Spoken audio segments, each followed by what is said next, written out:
Pourtant, ça bulle pas mal depuis jeudi à Regardez, Angoulême avec le festival. Bah oui, je vous regarde. J'assume. J'ai peur là. Mais oui, c'est Angoulême, effectivement, depuis jeudi et jusqu'à dimanche. Angoulême, depuis le temps que ça dure, c'est incroyable. Et oui, c'est l'occasion de s'intéresser effectivement à tous ces jeunes qui rêvent de vivre de leur talent de dessinateur. C'est vrai qu'aujourd'hui, quand on a un talent artistique, eh bien, on a de plus en plus d'occasions et de facilités pour l'exercer. C'est vrai. Et un mot d'ailleurs du marché d'Angoulême. Bon, en tout cas, on a révélé les derniers chiffres. Le marché 47e de la édition. BD. Oui, effectivement. Et le marché de la BD se porte très bien. C'est pour ça que ça va continuer. Vous allez voir le festival d'Angoulême. Alors, il y a eu 48 millions de BD vendus cette année. Donc, c'est quand même un grand chiffre. C'est plus 11% par rapport à l'année dernière. Et c'est 555 millions de chiffres d'affaires. Alors, si le marché se porte bien, c'est que les gens achètent de plus en plus de BD. Et parmi les lecteurs, il y a sûrement des jeunes qui rêvent de vivre de ce métier.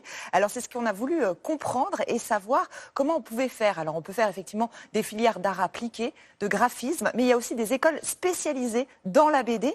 Et on a suivi donc Ellie, qui est en première année, mais aussi Sarah, qui est en deuxième année. Et eux, ils ont vraiment fait le choix d'étudier ça. Et il faut apprendre à manier le crayon, mais aussi la narration, les dialogues, 25 heures de cours par semaine.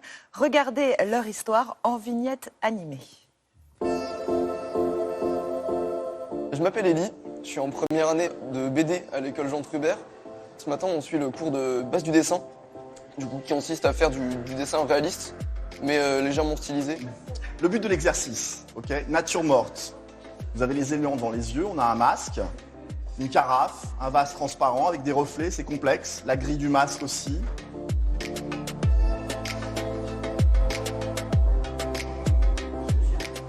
Moi, je m'appelle Sarah Lemouchot, je suis étudiante en deuxième année et aujourd'hui, je vais corriger mes planches avec le professeur d'infographie et ensuite, j'aurai cours de bande dessinée. Donc la texture, elle est vachement bien. Il y a cette impression un peu de magie et tout. Et sur le deuxième... Alors, le deuxième, c'était plus hivernal. Oui.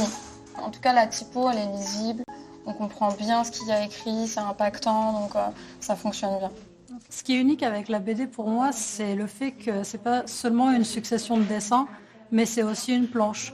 Donc il faut non seulement que chaque dessin, chaque case individuelle soit belle, mais qu'elles s'unissent et qu'elles se lisent bien et que le résultat, la planche finale, ça soit comme un tableau en fait.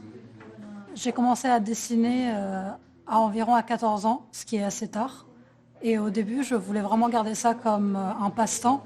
C'est pour ça que j'ai suivi en fait des études de psycho qui n'ont rien à voir avec la bande dessinée. Et c'est que plus tard, au moment de chercher un travail, que je me suis rendu compte qu'en fait, j'avais continué à dessiner pendant toutes ces années et j'avais pas l'intention d'arrêter. Donc il fallait bien que je m'y mette sérieusement. Sinon, je risquais d'être triste, quoi.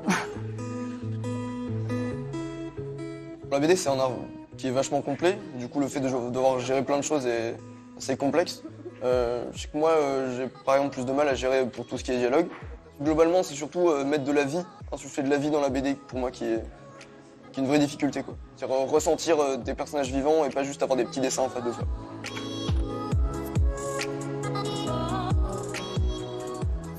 On va commencer un exercice de trame. Donc là, vous avez par exemple une trame qui est extrêmement pixelisée. Là, vous avez un autre type de trame ici qui est plutôt la matière du bois.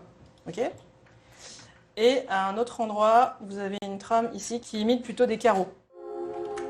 Je dessine depuis que je suis tout petit, notamment avec mon père qui avait une bibliothèque de BD et qui m'a tout de suite plongé dedans. C'était surtout avec des BD franco-belges. Puis après, je me suis plus mis au manga. Et j'ai retrouvé des BD de quand j'étais petit que j'ai fait, j'avais 7 ans, un truc comme ça. Apparemment, c'est un T-Rex. Mais il a l'air content, c'est cool. Mon rêve, c'est de devenir autrice de bande dessinée et de pouvoir en vivre. Et pour ça, le Festival d'Angoulême, c'est une étape importante pour moi parce que ça va me permettre de mettre mon travail devant les yeux des éditeurs et potentiellement que ça aboutisse à un projet d'édition. Moi, j'aimerais bien déjà être édité et puis gagner ma vie parce que du coup, c'est un métier précaire. Donc être édité suffit pas forcément à gagner sa vie. Puis après, il faut avoir une longévité dans le métier. C'est-à-dire le mieux, c'est d'être édité pour des séries. Parce que c'est compliqué de trouver des petits projets. Parce que prendre une BD, ça prend en gros 1 an.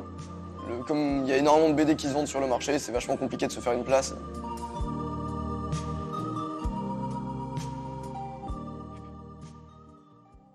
Et pour ces jeunes, effectivement, le festival d'Angoulême, 47e, j'ai poussé un cri tout à l'heure d'étonnement, 47e édition déjà. Ce festival est hyper important pour eux. Oui, Sarah en parlait, ils sont actuellement à Angoulême et là se joue vraiment le speed dating, c'est-à-dire que vous arrivez avec votre book, vous présentez votre travail et très vite un éditeur vous dit si il accepte de travailler avec vous ou pas. Donc c'est quand même très important pour eux. Alors vivre de ça, vivre sa vie grâce à ça, c'est vrai que c'est compliqué, on l'a beaucoup entendu cette semaine, les auteurs sont très peu payés. Un bras de fer s'organise entre auteurs et éditeurs. Ils veulent 10%. Actuellement, c'est plutôt 8% de droits d'auteur. Donc, par exemple, sur une BD qui coûte environ 15 €, c'est 60 centimes pour l'auteur. Donc, quand même, c'est important de parler. Les BD qu'on voit à l'image ne sont pas choisis au hasard. Oui, il y a des BD qui sont édités, des élèves qui sont passés par cette école. C'est le cas de Chain encore. Et aussi, Frédéric Vigneault a eu la chance d'être choisi pour dessiner la suite de la BD Torgal. Alors voilà, là c'est bien, c'est parti peut-être pour toute une série, c'est la classe. Donc là, bravo à eux. Et sinon, si ce reportage a suscité des vocations, sachez que 2020, c'est l'année de la BD. C'est le ministre de la Culture, Franck Riester, qui l'a annoncé. Il y aura des expositions partout en France. Beaucoup d'informations là-dessus, c'est sur www.bd2020.culture.gouv.fr. Et bien entendu, le Festival d'Angoulême, 47e.